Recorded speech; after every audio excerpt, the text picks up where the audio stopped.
Friday, March the 11th, at 2:46 p.m., an exceptionally powerful earthquake hit the Pacific coast of Honshu, the main island of Japan.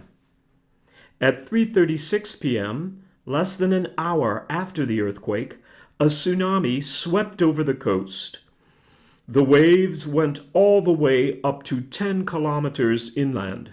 Result: over 20,000 people dead or missing, destroyed towns, ports and land devastated. Nuclear power plants were also affected, one in particular, namely the Fukushima Daiichi. Fukushima Daiichi is 250 kilometers northeast of Tokyo. The nuclear power plant has 6 reactors, each reactor successively commissioned during the 1970s. Units 1, 2, and 3 were operating at full power. The core in Unit 4 was unloaded. Units 5 and 6 were in cold shutdown. Fukushima reactors have a different technology than the pressurized water reactors built by the French operator EDF. They are boiling water reactors called BWRs. We say reactor because the heat in the core is produced by fission reactions. Boiling water because the water that removes the heat from the core turns into steam, and the steam goes directly to the turbine. The turbine drives the generator that produces electricity. Afterwards, the steam is condensed with the help of a seawater cooling system and returns to the core. A boiling water reactor has only one single system combining feed water and steam. The core is composed of fuel assemblies containing uranium. It is controlled by control rods introduced from the bottom that can stop the fission reactions in case of an emergency. Fission of uranium nuclei produces radioactive atoms that in turn produce heat, and this continues to occur even after reactor shutdown. This is called residual heat. Keeping the fuel confined and cooled is a major safety issue. The fuel is isolated from the environment by different containment barriers, just like the famous Russian dolls. A first barrier, the fuel cladding of zirconium alloy. A second barrier, the steel reactor vessel in combination with steam and water cooling systems. Finally, the third barrier, the containment building in concrete with a leak-tight steel liner. The fuel is kept under water in the reactor as well as in the adjacent pool where the spent fuel is unloaded. The pool is located at the top of the reactor vessel to facilitate the transfer of fuel underwater.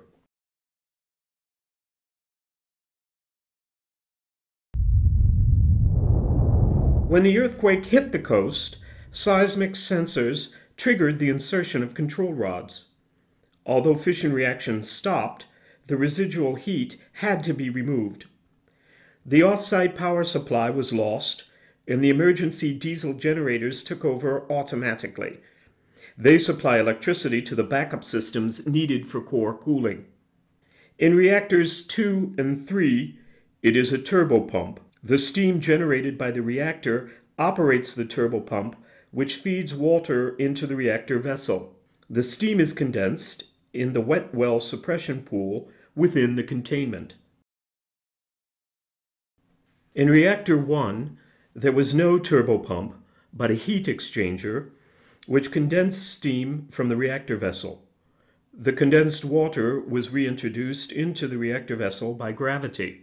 This heat exchanger provided core cooling by natural convection for more than 10 hours.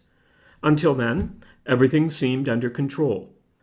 However, Reactor 1, due to excessive cooling, forced the operators to temporarily isolate the heat exchanger in compliance with operating procedures. The tsunami wave arrived less than an hour after the earthquake. The waves went over the seawall, flooding the lower parts of buildings and disabled the emergency diesel generators. On Reactor 1, the operator was unable to reactivate the heat exchanger. The core was no longer cooled. It would be the first to melt. On units 2 and 3, the batteries were still operational. They operated some of the valves. The turbine-driven pumps ran for nearly 24 hours and then stopped. The cores were no longer cooled. The meltdown scenario is almost the same in all three reactors, only the dates change. The water in the reactor vessel evaporated. The fuel became uncovered. Heated up to a temperature of 2,300 degrees Celsius, the fuel melted and mixed with the materials from the structure to form a magma called corium. The corium flowed down to the bottom of the reactor vessel. According to Japanese officials, it pierced the reactor vessel before falling on the concrete basemat inside the containment. What quantity of corium fell? How deep did it erode the concrete? Did it pierce the steel liner? Even today, it is not possible to learn more about the state of the corium in the three reactors. At the same time, still in the reactor vessel, the steam was loaded with radioactive elements and hydrogen. To explain this phenomenon, let's have a look at the early stages of fuel degradation.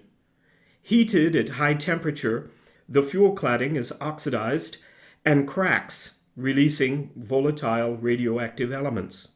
In addition to this, the zirconium of the fuel clad created a reaction with the steam by absorbing the oxygen and by releasing hydrogen. Normally, when mixed with air, hydrogen catches fire and explodes. However, the containment building was filled with nitrogen, an inert gas that avoids the presence of oxygen. At this stage, there was no risk. As the steam pressure rose to a dangerous level in the reactor vessel, the depressurizing valves opened. Gas was forced into the wet well suppression pool by a venting line. The water acted as an efficient filter by trapping much of the radioactive elements. But the water was no longer cooled because the emergency diesel generators were out of order, and it soon began to boil, thereby reducing its filtration capacity. The wet well suppression pool and the communicating containment began to enter into an overpressure situation. To avoid containment rupture, the operator decided to release the gas into the atmosphere. Normally, the venting line should have led all the gas outside the building by the chimney of the plant. But hydrogen was escaping through uncontrolled leakage pathways and was released into the reactor building. Hydrogen reacts violently with oxygen in the air. The explosion blew apart the frame at the top of the building, apparently without damaging the containment building. Radioactive elements not yet trapped in the wet well suppression pool were released into the environment. Due to the absence of usable fresh water on the site, the operators decided to inject seawater into the reactor vessel. This solution, far from ideal, since salt is chemically active, had at least the advantage of cooling and stabilizing the corium. In the 4 days following the tsunami, the 4 reactors were damaged by explosions, and 3 of them with core melt. Although it has kept its structure intact, Reactor 2 is the current source of the most important radioactive releases into the soil as well as into the sea. The explosion took place inside the building. Operators have probably encountered difficulties depressurizing the containment, and the wet well suppression pool broke. This loss of leak tightness led to the discharge into the atmosphere of unfiltered radioactive elements and to the spreading of highly contaminated water in the buildings, leading to highly polluting discharges into the sea. The explosion of Reactor 4 was due to hydrogen, even though the core was completely unloaded. The hydrogen came from Reactor 3 via a joint pipe. The reactor's storage pools were also a great concern because they had lost their cooling systems, and in addition to this, they were not protected by any containment. Very little spent fuel was stored in Pool 1. However, there was much more in Pools 2, 3, and 4, especially Pool 4, which contained the equivalent of the 3 cores. In all three pools, the water started to boil, and without the help in extremis of cold water from helicopters and from a fire hose, the spent fuel would have caused considerable radioactive release into the environment. Gradually, the situation began to stabilize. By the end of March 2011, fresh water had replaced seawater. In July, the reactor cooling system was again in operation in closed circuit, thereby avoiding discharges of contaminated water into the environment.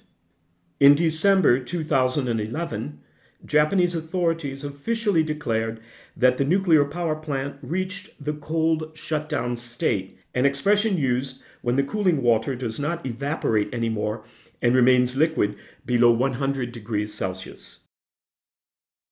This nuclear crisis was managed by men working under extremely difficult conditions, cut off from the rest of the world, with no news from their families after the tsunami, without any power supply, threatened by radiation. They fought with all their force to cool the reactors, trying to make, in vain, the backup systems work again, or by using improvised means.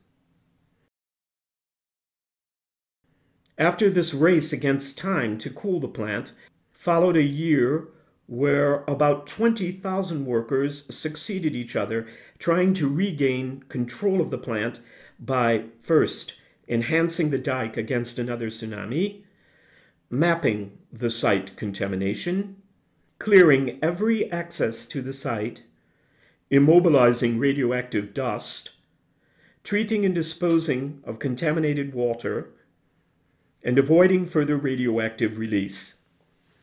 In the years ahead, the challenge will be to remove the spent fuel from the pools for final storage in radioactive waste repositories. And then eventually, on the long term, under the critical eye of international experts, the issue will give way to a challenge, namely to remove the melted fuel from the 3 damaged reactors and to dismantle the site. As we can see, a huge task awaits the Japanese, a task that started in March of 2011 and that will last for several decades.